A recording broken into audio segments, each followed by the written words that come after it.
My pleasure to introduce our next speaker, Colin Nederkoorn. He's the founder and CEO of Customer.io. So welcome, Colin.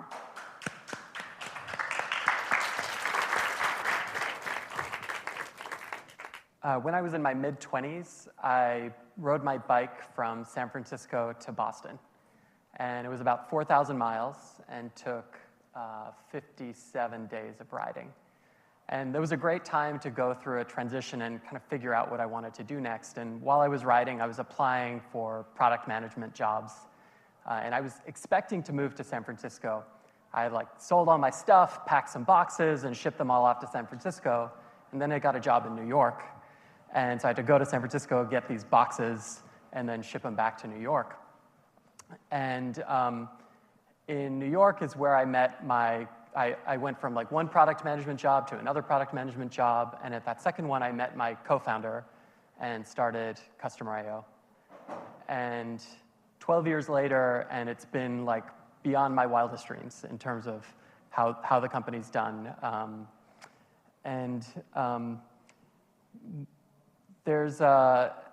I've attended a bunch of talks like this where someone tries to share their lessons. And most of the time, I listen, I'm yeah, I'll remember that. And then I make the mistake myself. And I sort of remember the talk and remember the lesson. I'm I think the best I can hope for is that you feel a sense of affinity or closeness with me when you make these same mistakes. And if you avoid them, great.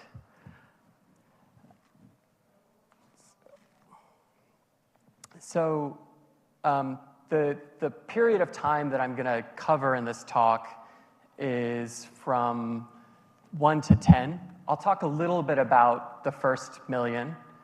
But this is the period in the colored area that I'm going to talk most about and where we made these mistakes. And so over the next 20 minutes, I'll briefly touch on our founding story, talk about some of the decisions that we made and what I think we got right.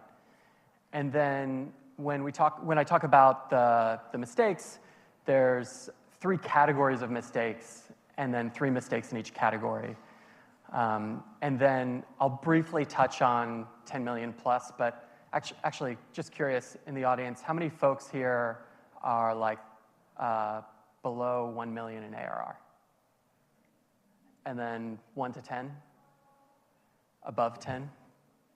All right, cool. So yeah, this is targeted at the 1 to 10 folks, I guess on the earlier stage of 1 to 10, but hopefully there's some lessons in here for everyone.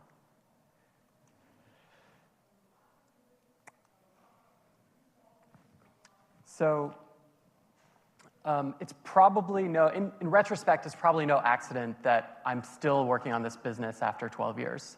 And I think there's a bunch of decisions that we made in the early days when we were trying to figure out what type of company to start. And so we came up with this criteria. We wanted to build a SaaS business because everyone knows, especially in this group, SaaS businesses are awesome. And we wanted to sell to our peers. And we wanted it to be connected to a company's revenue so that if there was a downturn, people wouldn't turn it off. And so we focused on, the product was originally focused on helping people get more customers from free to paid. And we wanted it to be technically hard because that would keep it interesting. And so the original product emailed people based on what they did or didn't do in your application. And the technically hard part is to make sure you're confident enough in what people didn't do. Because if you look at analytics products, especially in this era, 2012 when we started, a lot of them are doing sampling. And you can't sample in order to send an email message that's perfectly targeted. And so when we started, our goal was to get 5 companies paying us $10 a month. And so we started in April 2012 with those 5 companies. And as I was preparing for this talk, one of those companies is still our customer today and is a 100K LTV plus. So it blew my mind that they're still around and still on this revenue chart. So fast forward 2 years and we get to $1 million in ARR. And basically, the story growing from 1 to 10, from the product point of view, obviously it got a little more refined, a little better, but we were still giving people the same fundamental value that we were going from 0 to 1. We added these things like sending a transactional newsletter, or sorry, a transactional email, which is a little bit easier than a trigger-based message, and then sending a newsletter, which used the segmentation that we had built to send triggered messages, except you're just sending it to the group all at once. And so we added those, but really that fundamental thing that we did for companies was what helped us scale from 1 to 10. And there's also a ton of mistakes in here, even though the revenue curve looks a little bit smooth. Tons of mistakes in here, which is why you're at this talk. So the mistakes that I want to talk about, the first category of mistakes are these things that don't make the beer taste better. If you haven't heard that quote before, it's from what's his name? Jim Cook, who's the CEO and founder of Sam Adams, or the beer company behind Sam Adams. And basically, the idea here is that you want to spend as little time as possible, or as little effort as possible on the things that don't make the core customer experience better, or the core thing that customers value better. And as much time and effort as possible making that, improving that. And so, easy way to remember it is focus your effort on things that make the beer taste better. And then people problems are always going to be there. So I'm going to cover 3 that we made in this stage. And then the other mistake that I made was thinking we could do it all ourselves and not looking outside of the business to get some help from other folks. And so first up, things that don't make the beer taste better. This is a picture of a bridge. It's the Monseigneur Langlois Bridge in Quebec. And we had our servers in a data center in Quebec because early on we thought that it was much more cost-effective to be on bare metal, really beefy servers. And we put them in Quebec partly because, well, we thought like, if you're a European company, maybe it's like okay to have your data in Canada if you're worried about it being in the US. And if you're in the US, you still have like good latency between the US and Canada. In any case, the reason I know about this bridge is the fiber got cut. And our very cost-effective servers didn't have a fat enough pipe as backup, so they were totally inaccessible. And at this point, I think we had a few hundred customers, but all of the data that they were sending us was not making it to our servers. Fortunately, we were using AWS in front of these servers, so we were like queuing up the data. But I didn't expect to be having to think about physical infrastructure and learning about, how long is it going to take to splice a bunch of fibers that got cut. I don't even know if it got cut above the bridge or below the bridge, but this stuff shouldn't be the things you're spending your time and energy on as a company just trying to get started. And so, it took a while. We had a bunch of other issues at the data center, which I won't cover today, but we ended up moving to Google Cloud eventually and realized that our customers don't care where we host. They care that it's super reliable and the servers stay up and running.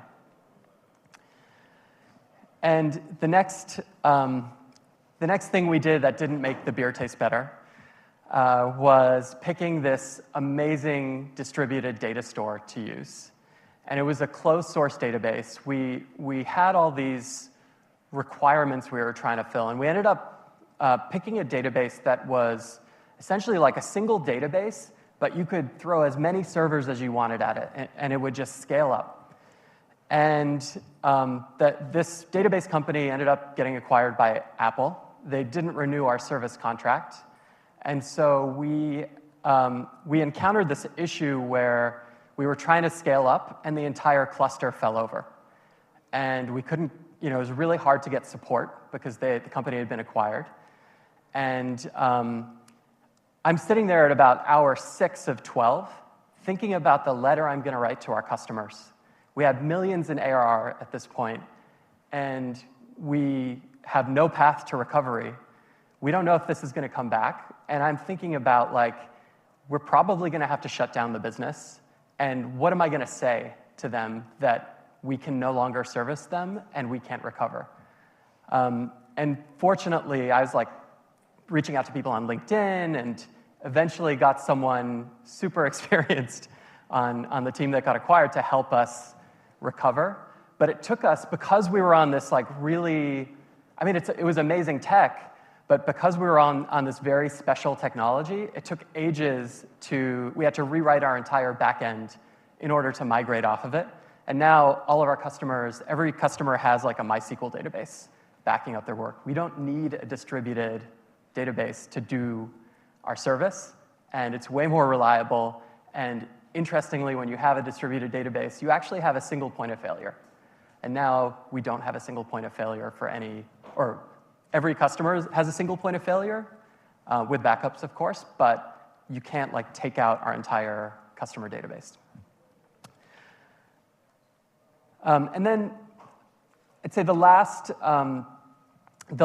mistake we made super early on was, at this time, there was this like proliferation of all these JavaScript MVC frameworks, and we decided to bet on one.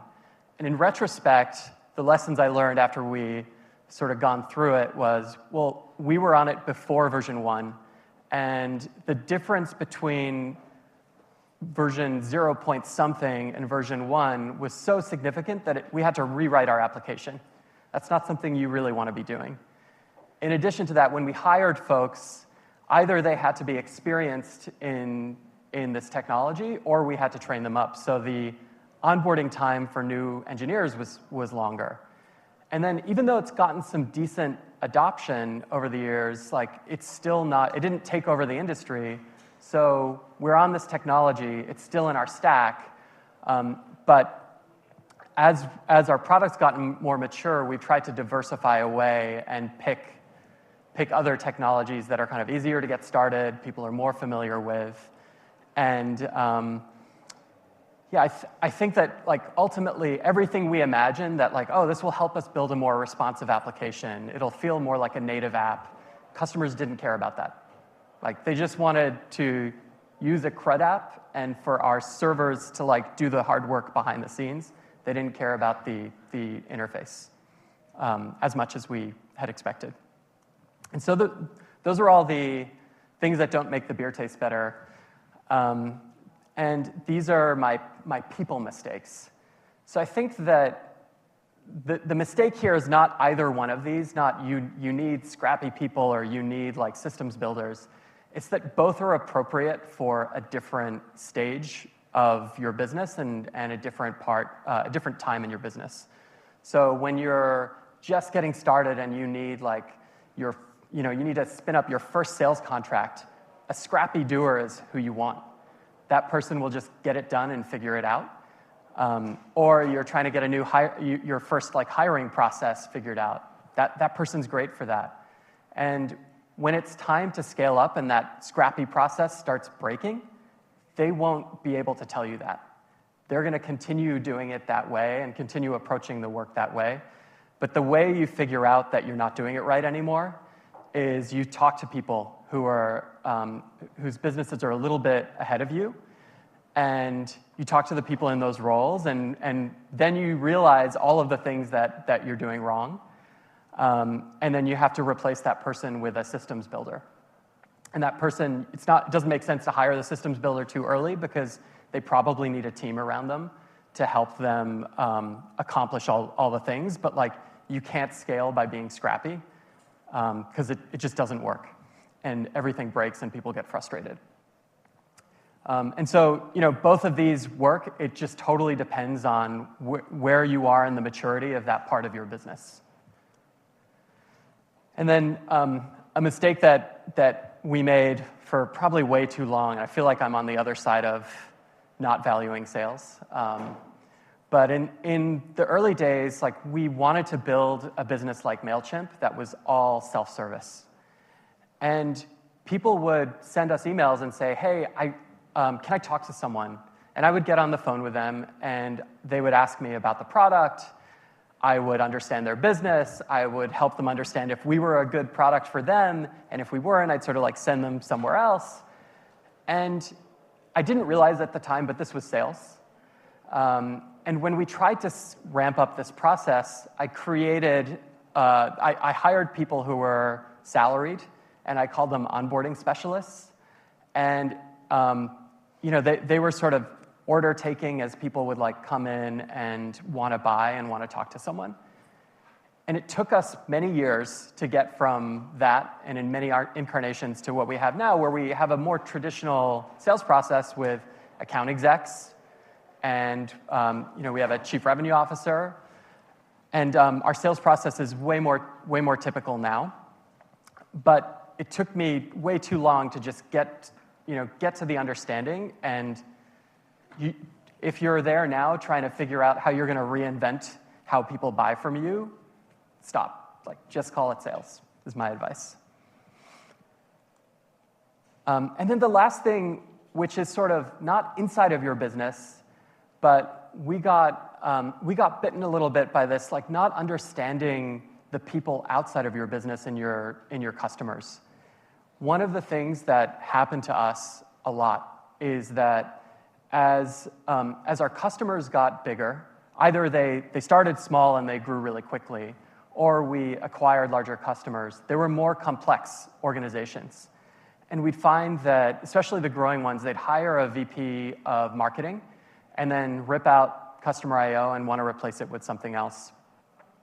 We didn't have any connection inside of the organization, and so this always caught us by surprise. And I think what's on screen is maybe when Shopify canceled with us. So they were like our largest customer back in 2013, 14, and then canceled. I think this is in 15.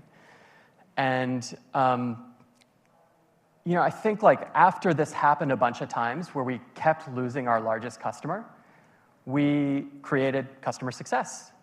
And now one of the jobs of customer success is to have the pulse inside of the customer's company, to help us understand when things are not going quite right, or when there's a risk of change, or a risk of cancellation, so that it gives us time to address whatever the issue is. Now this team in our company is about 35 people who are CSMs today. And then we tried to do it alone a bunch, or we tried to go alone. And in our first year, towards the end of 2012, we almost ran out of money. And I tried to raise over the November, December period. And VCs go on holidays, like angels go on holidays, like everyone's on vacation from Thanksgiving to the New Year. And so it's like near impossible to get anything done.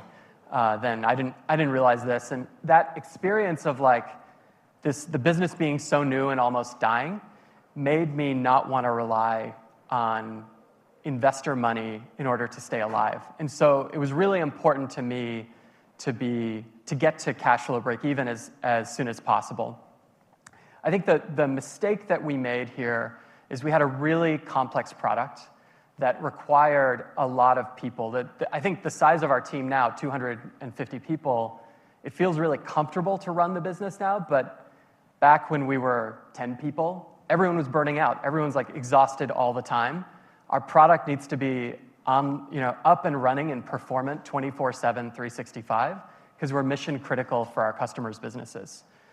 And basically, when we didn't raise, so the chart that's up here is something that I came up with called the strap ratio, which is how much money have you raised total divided by where's the revenue, what's your ARR in your business. And I think that for me, super early on, it's not healthy to be below 1 when you're trying to invest in building all of the stuff that you need in order to build a scalable business. It's fine, you want to be there later on, because it's not good to just raise a ton of money and then never make ARR that justifies the amount of money you raised. But early on, you can really hold your business back and stop yourself from scaling by not having the team and the resources around the company to do that. And then I also didn't formalize a board until 27. I was like, I think like most first-time CEOs, I had read these horror stories of VCs firing CEOs, and I was like, I don't want that to be me. And so I resisted the idea of having a boss.